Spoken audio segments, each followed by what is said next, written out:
Hello à toi, laisse-moi te poser une question. Est-ce que tu souhaiterais arriver à un stade où tu apprends constamment de tes erreurs? Heureusement, je vais te partager un protocole pour y arriver, soit regarder tes faiblesses, les exposer pour en apprendre de ces dernières afin d'avoir une meilleure santé mentale. Allons-y.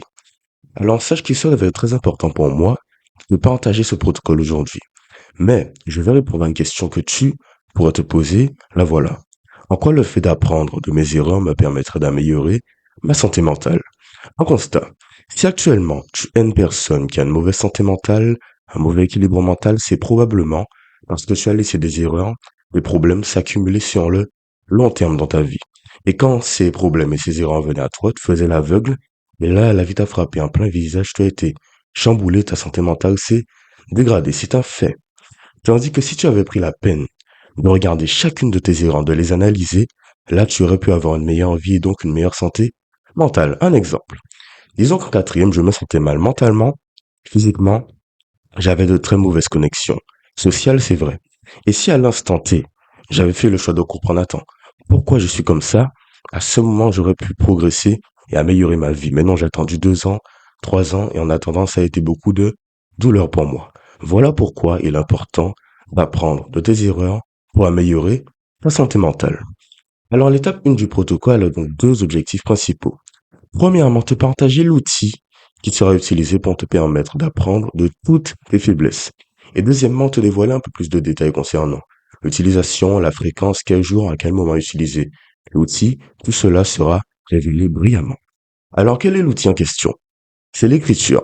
C'est pour cela que je vais premièrement, première chose à faire, te demander de prendre un petit carnet, j'en ai pas sur moi, un petit carnet, un stylo ou un crayon, mais juste un petit carnet ou des demi-feuilles. Car en effet, tu vas devoir noter toutes tes erreurs sur un papier. Et pas d'excuses, s'il te plaît. Et tu vas me poser la question, pourquoi l'écriture? Pourquoi pas le fait de parler à un ami, à soi-même ou simplement une autre action? Écoute-moi bien. Quand on dit écriture, on dit aussi trace écrite, ce qui signifie que tout ce qui est noté n'est pas perdu. Et c'est magnifique, car si tu veux admirer tes résultats et savoir si tu as progressé ou non, ce n'est pas à l'oral que tu vas le faire, ou en parlant à un ami, non. C'est en regardant les notes précédentes. Un exemple concret. Disons que dans ma vie en général, je me considère comme irrationnel. Là, je regarde cette vidéo, je fais des progrès. Pour vérifier si je suis plus irrationnel ou moins irrationnel qu'auparavant, qu'est-ce que je fais? Je regarde mes notes du paravant. Tandis qu'à l'oral, je ne peux pas le faire, je n'ai aucune preuve de cela. Voilà pourquoi l'écriture est très bien visée pour cette vidéo. Et maintenant, à quelle fréquence utiliser? Comment? Écoute-moi bien. Je ne vais pas te dire écris le matin, le soir, l'après-midi. Non, écris simplement avec cette idée-là. Une fois que tu t'es rendu compte que tu as commis une erreur, qu'un problème s'est posé dans ta vie, tu vas devoir écrire dans les minutes qui suivent. N'attends pas le soir, 2 heures, 3 heures plus tard, non. Fais-le à l'instant T. Pourquoi? Écoute-moi bien. Si tu attends des heures, tu vas oublier des détails importants qui composent l'erreur et là tu seras perdu. Alors prends la peine, s'il te plaît, dès que le problème est là, tu le notes sur un crayon, pardon, sur une feuille de papier et de cette façon tu seras en capacité, devine quoi, d'avoir une vision plus précise de ton erreur.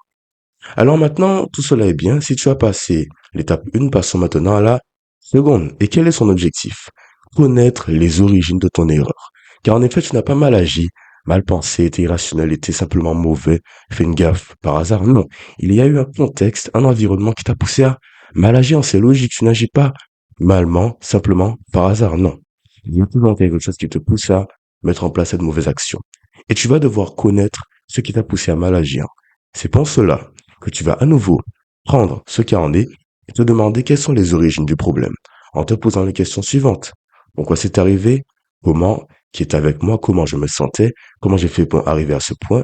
Tous ces petits détails vont te pousser à comprendre un peu le cadre qui t'a amené vers cette mauvaise action.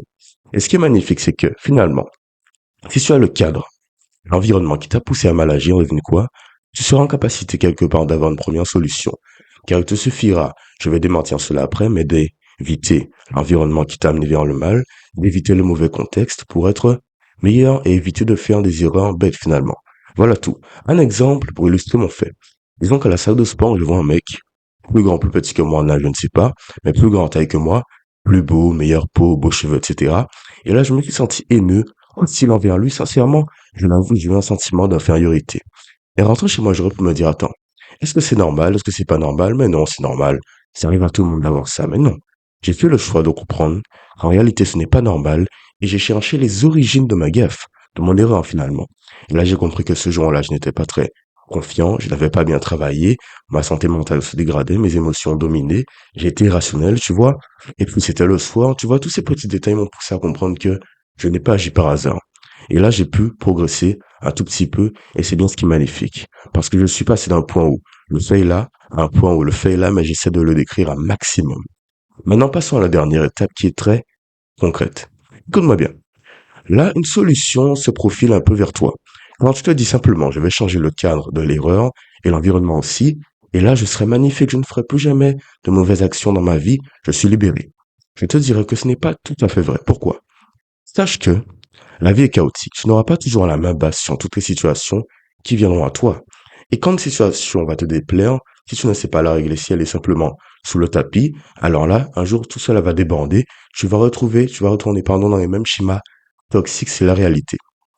Alors, je vais te demander de prendre une dernière fois, s'il te plaît, le carnet. Et tu vas devoir noter le raisonnement que je vais te fournir sur papier. Écoute-moi bien. Finalement, la vie est chaotique. Et la situation que j'ai vécue, je voudrais bien qu'elle ne, comment dire, qu'elle ne se répète pas, mais elle va se répéter parce que la vie est ainsi. Alors, est-ce que je pourrais, moi, mieux réagir afin d'éviter que l'issue soit négative? Je reformule ma question, c'est un peu flou, je l'avoue. Il y a un événement qui ne va pas te plaire, c'est vrai. Mais est-ce que tu pourrais réagir d'une bonne façon pour apprendre de cet événement, pour simplement mieux réagir? Un exemple concret, parce qu'il y a toujours une action que tu peux fournir pour que cela se passe mieux la prochaine fois. Pas deux, pas trois, simplement une action. Tu l'implémentes dans ta journée, prochain schéma. Si c'est le même schéma, alors tu vas implémenter l'action et là tu vas mieux réagir. Tu feras une erreur un peu moins intense et au fur et à mesure du temps, tu vas te débarrasser de toutes ces gaffes inutiles. Alors un exemple. La personne que j'ai vue à la salle de sport. J'aurais pu me dire, attends, j'espère ne plus jamais revoir cette personne à la salle de sport comme ça, je n'aurai plus à être hostile envers elle. Mais c'est un peu bête et c'est un peu faux. Pourquoi? Parce que je risque de la revoir si quelque part, logique, je n'ai pas la main basse sur la situation, comme je t'ai dit. Je pourrais me dire, attends, est-ce que je pourrais me rapprocher de cette personne, la connaître un peu plus avant de perdre, comment dire, une perspective plus importante de sa vie pour la comprendre, être finalement ami avec elle, comprendre comment elle a eu ce que je veux et comprendre si ce que moi j'envie chez elle, c'est bon ou mauvais à envier. Et là, j'ai progressé. Alors, je suis passé d'un stade où je me dis, attends, c'est bon, je la reverrai plus jamais, à un stade où je tente de comprendre mon problème, où je cherche des solutions concrètes. Alors, la prochaine fois que j'irai à la salle de sport, je vais me rapprocher un peu de cette personne, la comprendre et arrêter de me sentir inférieur à elle. Et finalement, à ce stade-là, je serai libéré de toutes mes erreurs. Et dans toutes les situations de ta vie, tu pourras apprendre de tes erreurs de cette façon. Je répète à nouveau la question, le raisonnement. Est-ce que tu pourras mieux agir la prochaine fois pour que cela se passe mieux? C'est littéralement cela, le fait d'apprendre de ses erreurs. Alors maintenant, nous sommes d'accord, les trois étapes que je t'ai partagées te permettent toutes les trois d'améliorer la gestion de tes faiblesses et la réalité. Et si tu es d'accord avec moi, tu pourrais me le dire en commentaire. Sinon, abonne-toi, like, commente, je pense t'avoir tout dit. Passe une bonne journée, bonne soirée, bon après-midi. Voilà tout et au revoir.